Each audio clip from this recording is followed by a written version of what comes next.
Welcome to our channel. இன்றைக்கி நம்ம பார்க்க போகிற டாபிக் மகர ராசி குரு பயிற்சி. மகர ராசி 2024 குரு பயிற்சி என்னென்ன பலன்களை தரப்போகிறது என்பதை பற்றி தான் இந்த டாப்பிக்கில் நம்ம தெளிவாக பார்க்க போகிறோம். நீங்கள் நம்ம சேனலை ஃபஸ்ட் டைம் பார்க்குறவங்களா இருந்தால் சேனலை சப்ஸ்கிரைப் பண்ணிக்கோங்க. கூடவே பக்கத்தில் இருக்க பெல் பட்டனையும் கிளிக் பண்ணிக்கோங்க. அப்போ தான் நான் போடுற வீடியோ உங்களுக்கு உடனுக்குடன் அப்டேட் ஆகும்.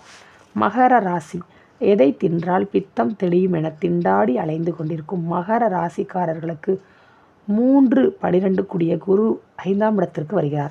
கடந்த 5 வருடத்திற்கு மேலாக அச்சத்துடன் யாரை நம்புவது யாரை நம்பக்கூடாது என்று தெரியாமல் நல்லவர்களை பகைத்து கொண்டு தீயவர்களுடன் நட்பு கொண்டு நடக்க வேண்டிய நல்ல காரியத்தை தானாக கெடுத்து வாழ்ந்து கொண்டிருக்கிறார்கள்.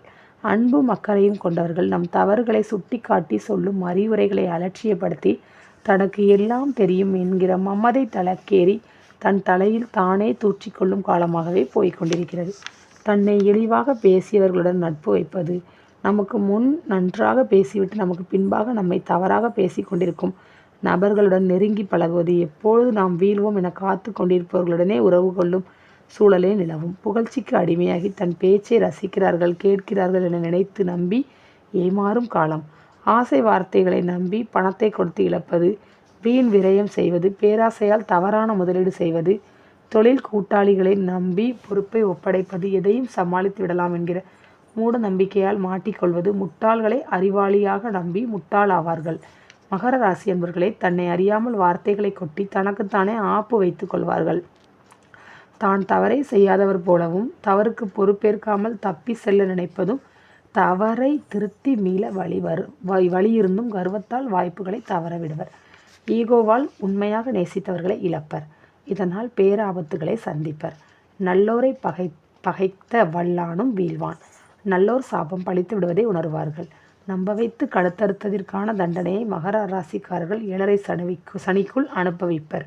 அப்பாவி போல் நான் யாருக்கும் எந்த கெடுதலும் செய்யவில்லை, எனக்கேன் இந்த சோதனை என வெளியில் பகுமானத்திற்காக பேசினாலும் ஏமாற்றியதற்கான தண்டனை கிடைக்கும் காலமாகவே இருக்கும். மகர ராசிக்காரர்களின் கெட்ட எண்ணம் கெட்ட செயல் வெளியே தெரியும். ஏமாந்தவர்கள் சுதாரித்து கொள்வார்கள். 7.5 சனி காலத்தில் உண்மையை புரிந்து திருந்திவிட்டால் அவர்களை மன்னித்து இழந்ததை எல்லாம் சனி பகவான் திரும்ப தந்து விடுவார். 7.5 சனி காலத்தில் எப்போது ஏமாறுவோம் என்பது மட்டும் மர்மமாகவே இருக்கும். பொங்கு சனி என்று கூறுவதை நம்பி தனித்து இயங்குவோம். 1 ரூபாய் கொடுத்தால் 100 ரூபாய் கொடுத்து ஆசையை தூண்டிவிட்டு அடியோடு அழித்து விடுவார். குரு பலம் வந்துவிட்டது, கடைசி 2.5 வருடம் கொட்டி கொடுப்பார் என்கிற பாசிட்டிவ் வார்த்தைகளை நம்பி இறங்கி இருப்பதை உங்கள்கிட்ட இருக்கிறத தொலைத்து விடாதீர்கள். கடைசி 7.5 நாளிகையில் கூட எல்லாவற்றையும் தொலைக்க வைத்து விடுவார். எவ்வளவுக்கு எவ்வளவு ஆணவமாக இருக்கிறோம் அவ்வளவு அடி விழப்போகிறது என்பதை மனதில் வைத்து கொள்ள வேண்டும். துல்லியமாக சொல்ல வேண்டுமானால் நம்மை காப்பாற்ற நினைக்கும் நல்லவர்களிடமிருந்து தனிமைப்படுத்தி சரியாக நம் கர்மாவிற்கான தண்டனையை சனி பகவான் வழங்கியே தீர்வார். நம்மை காப்பாற்ற வருபவர்களை நாமே அவமானப்படுத்தி அனுப்பி வைப்போம். விதி வலியது என்பதையும் நம் கண்முன்னே நாம் இழப்பதை உணர வைப்பார். நாம் செய்த தவறை எண்ணி வருந்தும் வரை தொடர்ந்து அடிப்பார்.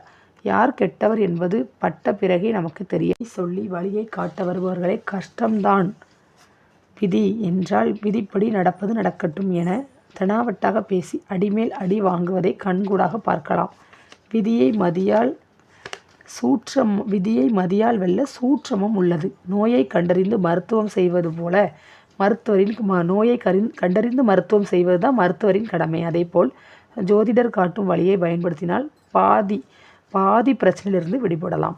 பார்க்கும் இடங்கள் குரு நின்ற இடம் பாழாகும் என்பதால் 5ஆம் இடம் என்கிற புத்திரஸ்தானம் பாதிக்கப்படும். பிள்ளைகளால் தொல்லை, பிள்ளைகளால் வேதனை. பெற்ற பிள்ளைகள் தன் சுயநலத்திற்காகவே பெற்றோர் உடன்பிறந்தோர் உற்றார் உறவினரை தவறாக சொல்லிக் கொடுத்து தூண்டி விட்டு ஏமாற்றுவர். கணவன் மனைவிக்குள் பெற்ற பிள்ளைகளே பிரிவினையை உண்டாக்குவர். தன்னை யாரும் கண்டிக்கக்கூடாது, தன் இஷ்டப்படி செயல்பட வேண்டும் என்பதற்காக பெற்றோருக்குள்ளே மனஸ்தாபத்தை உருவாக்குவார்கள். பெற்ற பிள்ளைகள் கூட துரோகியாக இருப்பதை உணரும் காலம். இன்று தன் சுயநலத்திற்காக பெற்ற பிள்ளைகளுக்குள் பிரிவினையை உண்டாக்கும் பெற்றோர்கள் இருக்கிறார்கள். அவர்களால் உடன்பிறந்தவர்களை இழந்தவர்கள் உண்டு. பெற்ற பிள்ளைகளும் தங்கள் சுயநலத்திற்காக தாய் தந்தையை பிரிக்கிறார்கள். பிள்ளைகள் பேச்சை கேட்டு பிரிந்து போன பெற்றோர்கள் நிறைய உண்டு. பிரிப்பது எளிதான காரியம், மீண்டும் சேர்ந்து வாழ வைப்பது அவ்வளவு சாதாரணமான காரியம் அல்ல. நம் பெற்றோர்கள் நம் பிள்ளைகளை நமக்கு துரோகம் செய்வார்கள் என எண்ணுபவர்களுக்கு அதையும் புரிய வைப்பார். தீர விசாரிக்காமல் எடுத்தோம் கவுத்தோம் என முடிவுகள் எடுத்தால் திரும்ப சரி செய்ய முடியாத நிலை வந்துவிடும். ஆத்திரத்தில் பிரிந்து போய் அவதிப்பட்டோரே அதிகம். 7.5 சனி என்றாலே தாய் தந்தைக்கு கண்டம், விரயம், பெற்றோரின் உறவினர்களுடன் சொத்து பிரச்சனை, பகை, பணத்தை கொடுத்து ஏமாறுதல், நண்பர் பிரிவு, காரணமின்றி காதல் பிரச்சனை, கணவன் மனைவி பிரச்சனை, நோய் பாதிப்பு, தற்கொலை செய்து கொள்ள தோணும் அளவு பிரச்சனை, கண்ணில் படுபவரெல்லாம் எதிரியாவது, தவறான முடிவெடுத்து தவிப்பது, எதையும் புரிந்து கொள்ளாமல் இருப்பது, கெட்டவர்களை நம்பி ஏமாறுவது, நல்லவர்களுடனான தொடர்பை துண்டித்துக் கொள்வது என புத்தி பேதடித்து செயல்படுவர். பூனை கண்மூடி கொண்டால் உலகம் இருண்டுவிட்டதாக நினைத்து கொள்ளும், அதுபோலவே என்பது போல வாழ்வார்கள். இந்த பலன் அனைத்து ராசிகளுக்கும் பொருந்தும். 7.5 சனி முடிந்ததும் உண்மை தெரியும். பிரிந்தவர் கூடுவர். இதனை கடக்காமல் எவராலும் வர முடியாது. அன்பு, பாசம், நன்றி இருப்பவர்களுக்கு எந்த பாதிப்பும் வருவதில்லை. இதனை புரிந்து நடந்து கொள்வர்கள் அரிதாக தப்பித்துக் கொள்கிறார்கள். குரு பலன். குருவின் பார்வையில் 5ஆம் பார்வையாக 9ஆம் இடத்தை பார்ப்பதால் தந்தை வழி லாபம், புகழ் கிடைக்கும். வெளிநாடு, நீண்ட தூர பயணம், தெய்வீக யாத்திரை உண்டு. வீடாக இருப்பதால் பத்திரம் வாங்கி இன்சூரன்ஸ், கொடுக்கல் வாங்கலில் எச்சரிக்கையாக இருக்கவும். கன்னி வீட்டில் லக்ன ராசிக்கு பாப கிரகங்கள் இருந்தால் அதிக கவனம் தேவை. 7.5 சனியால் பாதிப்படைந்தவருக்கு குரு ஓரளவு நற்பலன்களையே செய்வார். குருவின் 7ஆம் பார்வையாக ராசிக்கு 11ஆம் இடத்தை பார்ப்பதால் லாபகிரகமான விஷயங்கள் தேடி வரும். அடிமை விலங்கு உடைத்து சுதந்திரமான வாழ்க்கை ஏற்படும். கொடுத்த கடன் திரும்பும். வீட்டிற்கு புது மாப்பிள்ளை வருவார். அசையா சொத்து, வைப்புத்தொகை மூலம் லாபம் உண்டு. தசாபுக்தி கெட்டு இருந்தால் மாப்பிள்ளையால் தொல்லை, பங்காளிகளால் இம்சை, சகோதரர்களுடன் மனஸ்தாபம், மூத்த சகோதரர் இளைய மனைவியால் நன்மைகள் உண்டாகும். குருவின் 9ஆம் பார்வையாக ராசியை பார்ப்பதால் குழப்பமான மனநிலை மாறும். ஓரளவு அனுபவப்பட்டவர்கள் யோசித்து செயல்படுவர். உடல் நிலையில் மாற்றம் ஏற்படும். மகரத்தில் ராகு கேது பாவர்கள் இருப்பது குழப்பத்தையும் எதற்கும் முடிவுக்கு வர முடியாமல் தவிப்பர். மகர ராசிக்கு பலன் கொடுப்பதில் கிரகங்களுக்குள்ளோ குழப்பம் நிலவும். ராசி அதிபதி சனி வலுத்து நிற்பதால் அத்தனையும் அவர் பிடியிலேயே உண்டு. பரிகாரம். குருஸ்தலமான ஆலங்குடி, பட்டமங்கலம், குருவித்துறைக்கு சென்று அர்ச்சனை செய்து கொள்ளவும். அருகில் இருக்கும் தட்சிணாமூர்த்தியை வியாழக்கிழமை அன்று சுண்டல் மாலையிட்டு வழிபடவும். மஞ்சள் நிற ஆடை தானம் 3 சுமங்கலிக்கு செய்யவும். குருவிற்கு பரிகாரம் மட்டும் போதாது, சனிக்கான பரிகாரமும் செய்து கொள்ள வேண்டும். விநாயகரை சனிக்கிழமை தோறும் அருகம்புல் மாலையிட்டு வழிபடவும். வேண்டுதல் வைத்து நிறைவேறிய பின் ஆஞ்சநேயருக்கு வடமாலை, துளசி மாலை, வெற்றிலை மாலை, வெண்ணெய் சாற்றவும்.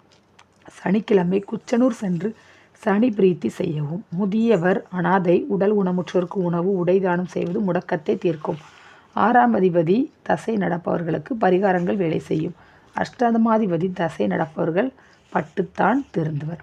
ஓகே ஃப்ரெண்ட்ஸ், உங்களுக்கு இந்த டாபிக் பிடிச்சிருக்குன்னு நினைக்கிறேன். பிடிச்சிருந்தா கண்டிப்பாக லைக் பண்ணுங்கள், ஷேர் பண்ணுங்கள், கமெண்ட் பண்ணுங்கள்.